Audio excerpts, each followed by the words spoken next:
السلام عليكم اخوان، كي دايرين؟ لاباس عليكم بخير؟ فاش كنت في المغرب قلت الا جيت لاوروبا ان شاء الله اي بلاد طحت فيها هذوك اللي غنكون خدام معاهم الناس ديال البلاد الا دواو على الدين وهذه غنشرح ليهم، ولا الا دخل واحد الاسلام من الخير مرحبا، فهمتي؟ حيت الا دخل شي واحد ياك يكون عندك اجر كبير. المهم منين جيت هنايا لقيت خوتنا العرب هما اللي خاص يدخلوا الاسلام، حيت هنايا شي كيحفر لشي، وهادشي اللي مقابلين هنا في الغربه.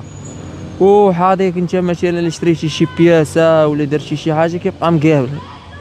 والناس ديال الغربه عارفين علاش كندوي، فهمتي؟ حيت هما عايشين. كاينين شي وحدين في المغرب غيشوفوا هادشي وغيصاحبوني غير داوي هكاك. منين تجي اخويا هنا غتعرفني علاش داوي هنايا، خصوصا المغاربه راه شي ما كيحملش نهائيا. انا كنت في الجامع في رمضان ديال العام اللي قبل من هذا اللي فات، مريحين في القايشه ديال المغرب، كنتسناو يأذن باش نفطروا، وانا نسمع واحد جوج كيدويو مع بعضياتهم ويقول ليه راه رابح معاك غير 100,000 ريال في هذا الكونطرا. شوفوا الناس في الجامع ورمضان وكيدويو على كونطرا والربح. المهم الخوت نصيحه مني ليكم، الا جيتي هنا للغربه بعد من خوتك العرب، فهمتي؟ ما خدامينش اللي غير غيأذيوك وغيزيدوا عليك الستريس وغيصعبوا عليك الغربه. هنا كتجي للغربه خاصك تكافى غير مع الطاليان. هنا الطاليان عالم بوحدهم تشام، فهمتي؟ تكافى مع الطاليان والعيشه وتقلب على الكرا صافي.